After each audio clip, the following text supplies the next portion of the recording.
So today our topic is passion before the ring, and we have two phenomenal guests here today.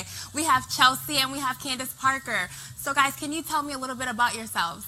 I'm Candace Parker. I'm 30 years old. I'm a published author and the creator of Spill the Salt blog, where I talk about empowerment, love, life, and just helping women find their purpose and walk in their calling. Awesome. Chelsea. Awesome. My name is Chelsea. What I do currently is I have a passion for all things ministry. I have a motivational text list where I'm able to reach a mass amount of people and send them out messages to encourage them throughout their day. And I do some vlogging.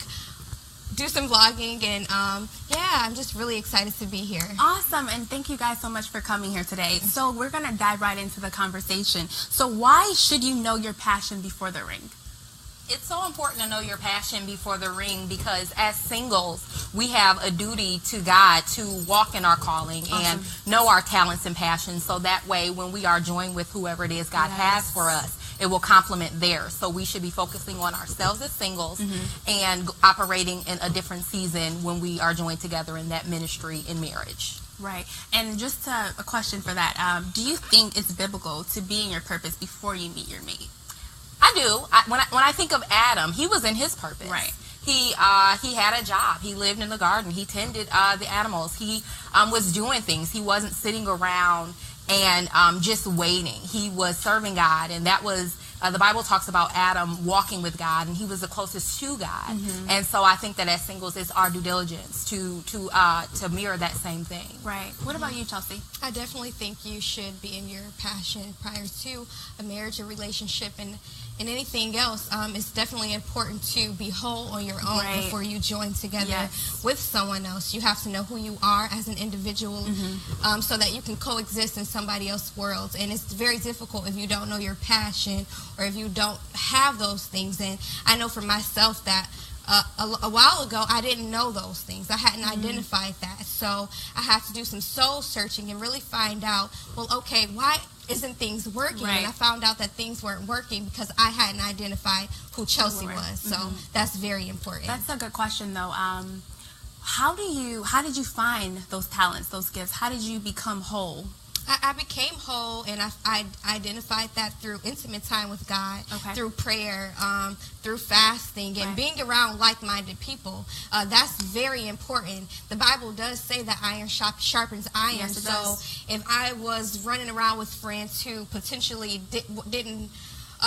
weren't aiming to be where I wanted to be, then I always found myself like becoming what they were instead of bringing them into where I wanted them to be. So I needed to surround myself with people who desired certain things, who actually have already obtained certain things. So that's very important, to be around a camp who's going where you see yourself going. And so do you think, as a single woman, you have friends who are married, do you think it's good to be around them, to kind of feed off them, to ask questions, just to get their perspective and seeing how they got to where they got, or what made them become whole? Or because that's an assumption that you are whole before you get married. So do you seek those relationships? Oh, definitely. I have a lot of friends who are married, friends who are in relationships, and I love speaking with people who have been through some things and obviously have been married and sustained a marriage for a while. So I always ask questions when I'm around people, like, how do you guys do such and such? How do you make it through this? And and I find out that I really don't know anything.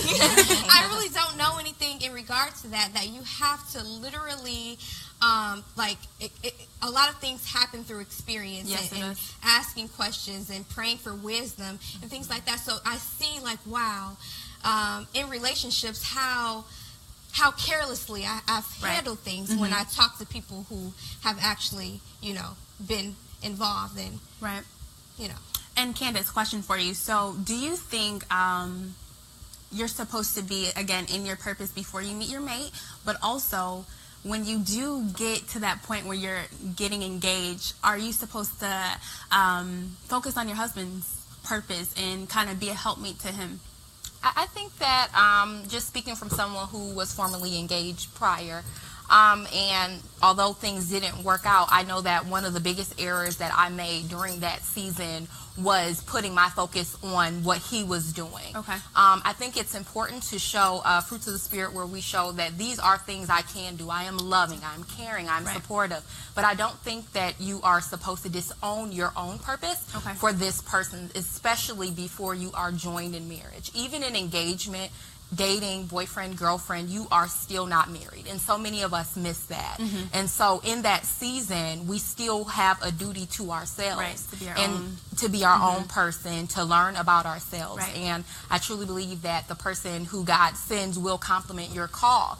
So while I'm working on my purpose and you're walking in your purpose, because they'll complement each other, they will initially be able to we'll be able to feed off of each other. But that doesn't mean I just let go of what I was doing before you come. But God created Eve to be a helpmate. Absolutely. So when I do get married, how am I supposed to focus on my purpose and my husband's purpose? I think when you get married, because our purposes complement each other, we'll both be able to focus on them. I'm a traditional girl, so I believe that the man is the visionary and the woman will help carry out that vision. And I think that we should submit to the will and the way that our husband is leading us. But I also think that when you are walking and you are being led by the Holy Spirit, and if those purposes connect and align, then there is no reason to not, while you are helping and pursuing and cultivating this man's purpose,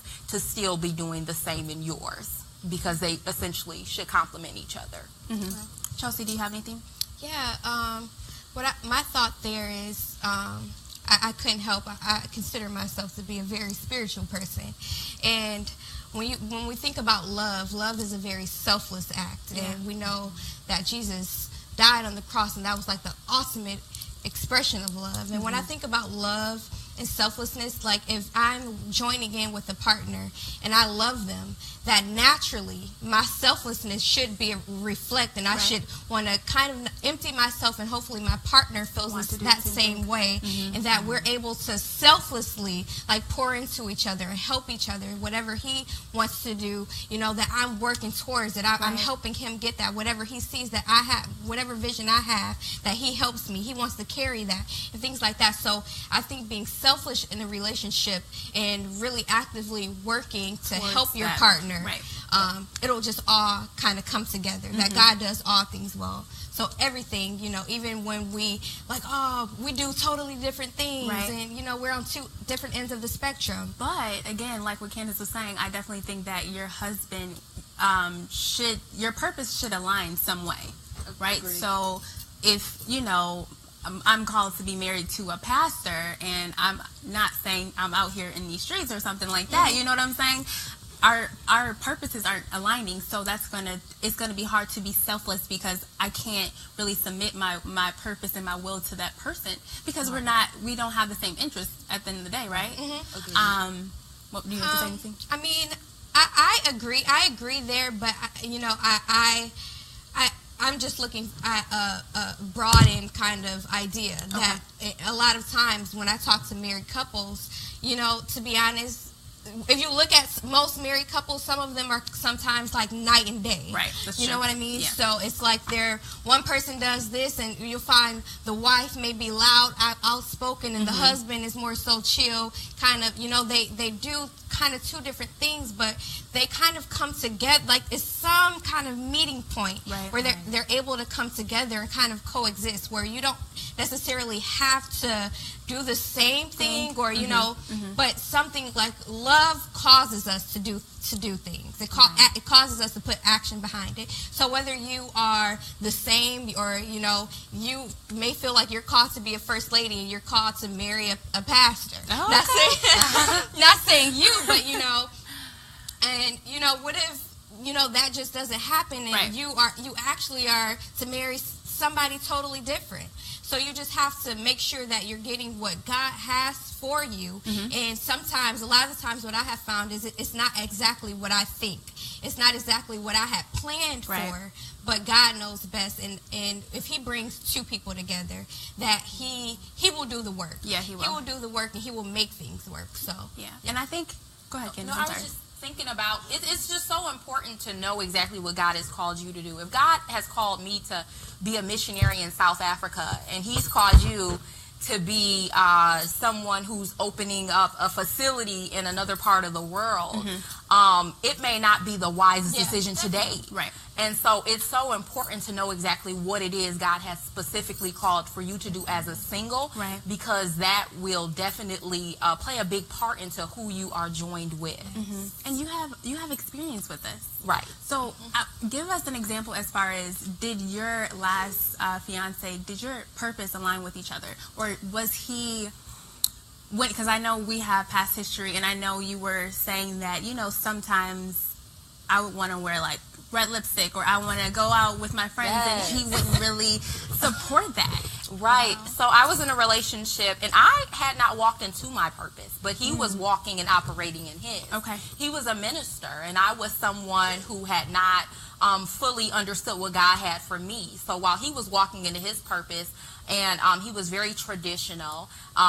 He grew up in a church where women didn't wear pants, where they did not wear makeup. Oh, wow. And that was a person that I was. And then upon starting my blog and beginning to write, finding who I was, and being okay with myself, and liking the red lipstick, and liking the earrings and the makeup, he was like, wait a minute, this is not who you were a year ago when I met you.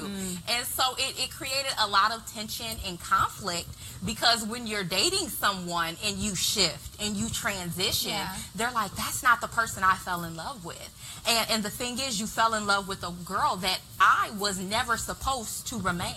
And so it's so important to just understand who it is God has called you to be. That way you're not taking someone through something unnecessary. I would love to be an entrepreneur one day. He had the mindset that my wife will stay at home and raise children. That would have been crazy. He would have been like, what are you doing? We discussed this, and now you're on a different path. So it's so important, and I think it is often selfish of us when we don't take the responsibility to understand what it is that God has for us, because you go into these relationships, you fall in love, you give your heart, you take someone else's heart, and then one day you wake up and say, I'm quitting my job, I no longer want to work for a Fortune 500 company, I'm going to be an entrepreneur, and they're like, listen, we have bills, we have kids, this is not the plan we discussed. So it's so important to know, because it will create a necessary conflict that didn't have to be there.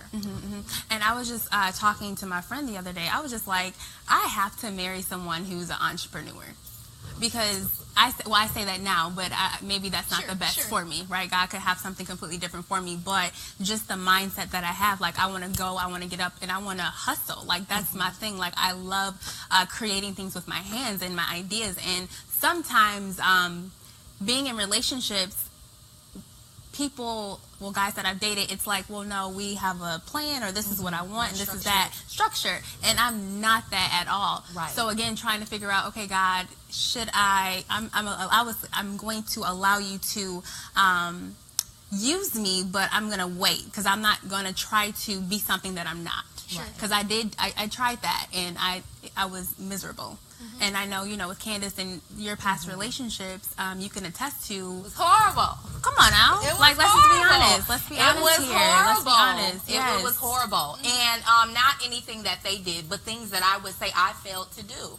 I didn't take the responsibility to seek God and to say, Lord, where would you have me to go? What would you have me to do with the talents that you've instilled in me?